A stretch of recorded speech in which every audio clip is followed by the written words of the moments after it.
जय श्री राम प्यारे भक्तों, हम सुन रहे हैं तुलसीदास जी कृत रामायण का अयोध्या कांड, जिसमें इस अध्याय में इस भाग में हम सुनेंगे भरत द्वारा वन गमन का प्रस्ताव, अयोध्या की सभा में भरत का व्याख्यान, अयोध्या की सभा में भरत जी का व्याख्यान और वन गमन प्रस्थान पर सभी का समर्थन। तो आइए सुनते हैं। तुलसीदास जी कहते हैं कि भरत के मन की दशा को यहाँ व्यक्त किया गया है। पिताजी इंद्रपुरी में है, सीता और श्री राम जी जंगल में है और मुझे राज्य करने को कहते हैं। इसमें आप लोग मेरा हित समझते हैं अथवा कोई अपना बड़ा कार्य। हमारी भलाई तो श्री राम जी के टहल में थी, जिसे कैकई की कुटिलता ने हर लिया। मन में अनुमान कर मैंने देखा तो संसार में इसके अतिरिक्त मेरी भलाई का अन्य कोई यत्न नहीं है। श्री राम, लक्ष्मण और सीता का चरण ना देखकर इस सोच से भरे राज्य का कौन सा काम है। कपड़ा ना हो तो गहना किस काम का, और ब्रह्म का विवेक ना हो तो विराग किस काम का। शरीर में रोग है तो विविध प्रकार के भोग वृथा हैं। भगवत भक्ति बिना जप योग किस काम का।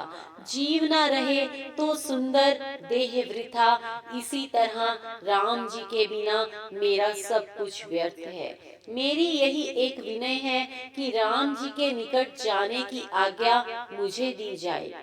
हमको राजा बना करके आप लोग अपनी भलाई चाहते हैं तो यह प्रेम और मूर्तावश कहते हैं। मैं कैकई का दुष्ट पुत्र श्री राम जी के विमुख होकर लज्जा रहित हूँ, सो मेरे जैसे नीच के राज्य में आप लोग आनंद चाहते हैं। मैं ठीक कह रहा हूँ, आप लोग विश्वास रखे, राजा को धर्मात्मा होना चाहिए। मुझे हठ पूर्वक ज्यों ही आप लोग राज्य देंगे उसी काल पृथ्वी रसातल में चली जाएगी। मेरे जैसा पापी कौन है कि जिसके लिए राम, सीता, लक्ष्मण वन को चले गए। राजा ने श्री राम जी को वन दिया और उसका विछोह होते ही स्वर्ग को प्रस्थान कर दिया। मैं दुष्ट सब बुराइयों का कारण हूँ कि बैठकर सब बातों को सचेत होकर सुनता हूँ, और श्री राम जी के बिना घर को देखकर मेरे प्राण रह गए और जगत में हंसी सह रहा हूँ। श्री राम जी पुनीत और भोगों को न चाहने वाले हैं। राजा तो लालची होते हैं और भोग चाहते हैं। मैं अपने हृदय की कठोरता का वर्णन किस प्रकार करूं, जो वज्र का भी निरादर कर रहा है। कारण से कार्य कठिन होता है, जैसे हड्डी से वज्र बना और पत्थर से लोहा, पर उन दोनों की अपेक्षा लोहा अधिक कठोर होता है। परंतु मैं तो और भी बढ़ गया हूँ। मेरा यह नीच प्राण कैकई से उत्पन्न देह के साथ प्रीति रखता है। यदि इस प्राण को श्री राम जी का विरोह ही प्रसन्न है, तब तो आगे बहुत कुछ देखना है। राम, लक्ष्मण और सीता को वन दिया, महाराज दशरथ जी को स्वर्ग में भेज स्वामी की भलाई किया, अपने विधवा हुई और बुरा यश कमाया और प्रजा को शोक और दुख दिया। मुझे सुख, सुयश और स्वराज्य दिया। मानो कैकई ने सभी काम कर दिया। इस पर भी तुम राज्य का टीका देने को कह रहे हो। क्या यही अच्छाई है? कैकई के उदर से जन्म हुआ है तो मेरे लिए यह कोई बुरी बात नहीं है। मेरी यह सब बात ब्रह्मा ने रच दी है, और अब आप 5 प्रजा वर्ग मिलकर मेरी क्या सहायता करते हैं। जिसको शनैश्चर आदि ग्रह पकड़ लिए हो और जो रोग के वश हो, जिस पर बिच्छू डंक लिया हो, शराब भी पिला दिया गया हो, तो भला उसके लिए कौन सी औषधि हो सकती है। कैकेयी के पुत्र के योग्य जो होना चाहिए बुद्धिमान विधाता ने सब मुझको दिया। महाराज दशरथ जी का पुत्र और श्री राम जी का छोटा भाई भरत यह प्रशंसा ब्रह्मा ने व्यर्थ ही दिया है। आप लोग राज्य का टीका कराने को कहते हैं, भला राज्य किसे स्वीकार नहीं है। मैं किस प्रकार सबको उत्तर दूं, जो आप लोगों को कहना हो सुख से कहिए, कहते चलिए। मुझे और मेरी कुटिल माता को छोड़कर कौन किसकी कैसी भलाई किया है, भला कहिए तो। मुझे छोड़कर कौन ऐसा है कि जिसे सीता और श्री रामचंद्र जी प्राणों से प्यारे ना हो। मेरी जो इतनी बड़ी हानि हुई, यह सब मेरे दुष्ट दिन की बातें हैं, इसमें किसी का दोष नहीं है। इससे संदेह, शोक और स्नेह के अधीन होकर जो आप लोग कहें सब उचित ही है। श्री राम जी की माता पवित्र हैं और उनका सरल स्वभाव है। वे मुझ पर विशेष प्रेम रखती हैं और स्वभाव से ही प्रेम होने से मेरी दरिद्रता देखकर राजा होने को कहती हैं। गुरु वशिष्ठ जी महाराज ज्ञान के समुद्र हैं, विश्व जानता है। वह भी मुझे राज तिलक देने को कहते हैं।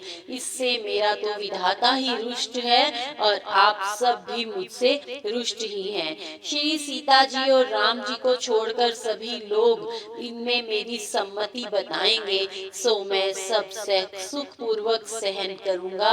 जहाँ जल है वहाँ कीचड़ है।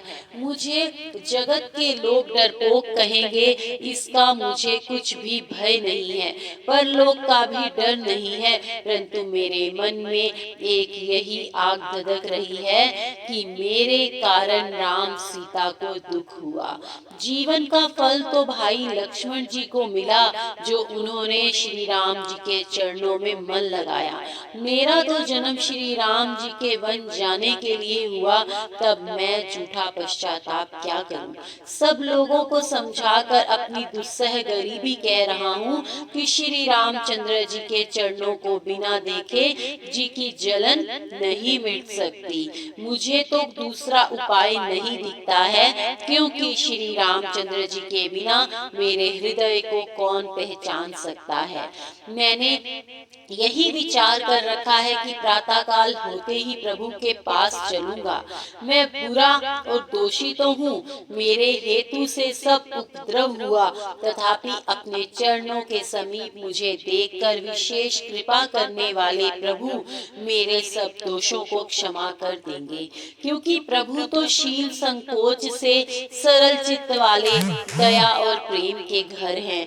वह तो शत्रु की भी बुराई नहीं करते। मैं यद्यपि टेढ़ा हूँ, तथापि उनका बालपन से ही दास हूँ। इसलिए आप पंच लोग भी मेरा भला जानकर अच्छे वचनों से ऐसी आज्ञा और आशीर्वाद दें कि जिससे प्रभु मेरी प्रार्थना मानकर पुनः राजधानी अयोध्या में लौट आवे। यद्यपि मेरा जन्म एक दुष्ट माता से हुआ है और मैं सर्वदा से शठ और दोषी हूँ, फिर भी मैं श्री राम जी का भरोसा रखता हूँ कि वह अपना जानकर मेरा त्याग नहीं करेंगे।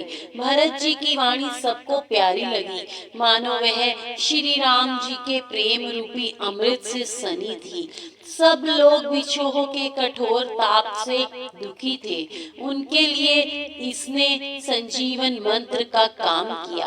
माताएं, मंत्री, गुरु और नगर के सभी स्त्री पुरुष प्रेम से बहुत विकल होकर भरत की सराहना करते हैं कि श्री रामचंद्र जी के प्रेम की मूर्ति स्वरूप भरत जी हैं। हे भरत जी, आप ऐसा क्यों ना कहोगे, जब तक आप प्राण के तुल्य श्री राम जी के प्यारे हो। वह नीच है जो माता की कुटिलता को अपनी मूर्खता से तुम्हें लगाएगा। वह नराधम करोड़ों पुरुषों के सहित सैकड़ों कल्प तक नर्क का वासी होगा। मणि सर्प के पाप और दुर्गुणों को नहीं लेती, किंतु वह दुख और दरिद्रता का शमन करती है। लोग कहते हैं कि भरत जी यह अच्छा विचार किए हैं कि श्री रामचंद्र जी के पास वन में चला जाए। हे तात, सब लोग शोक सागर में डूब रहे थे, आपने सहारा दे दिया। सब लोग के हृदय में बड़ा ही मोह हुआ, मानो चातक और मोर ने बादल की ध्वनि सुन ली हो। प्रातः काल चलना होगा। यह सुनकर भरत जी सभी को प्राणों के समान प्रिय होने लगे। सब लोग मुनि की प्रार्थना कर भरत जी को सिर नवाकर विदा ले घर को चले। भरत जी के शील और स्नेह की प्रशंसा करते हुए चले जाते थे कि संसार में उनका जीवन धन्य है। सब लोग आपस में कहते हैं कि बड़ा भारी काम हो गया। फिर चलने का सामान करते हैं। जिसे घर की रक्षा के लिए रोकते, वह समझता कि उसका सिर काटा जा रहा है। कोई कहता कि किसी को रुकने को ना कहो, संसार में जीने का लाभ कोई नहीं चाहता। श्री राम, लक्ष्मण और सीता जी के दर्शन कौन नहीं चाहता। सबको श्री रामचंद्र जी हृदय से भी प्यारे हैं और राम जी के दर्शन की सदा अभिलाषा है। सुंदर धन, घर का सुख, पितृ, माता, पिता, भाई, ये सब नष्ट हो जाएं यदि श्री रामचंद्र जी के सम्मुख होने में स्वभावता सहायता नहीं पहुंचाते। प्रत्येक घर घर में सवारी सजाई जा रही है। सब लोग इस हेतु प्रसन्न हैं कि प्रातः काल होते ही सब लोग चलेंगे। भरत जी ने घर पहुंचकर घोड़े, हाथी, घर और भंडार के विषय में विचार किया। यह सब धन श्री रामचंद्र जी का है। यदि बिना उपाय किए चलता हूँ तो अंत में मेरा भला नहीं होगा। श्री रामचंद्र जी की शपथ कहता हूँ कि इससे मैं पापियों का सिरताज बन जाऊंगा।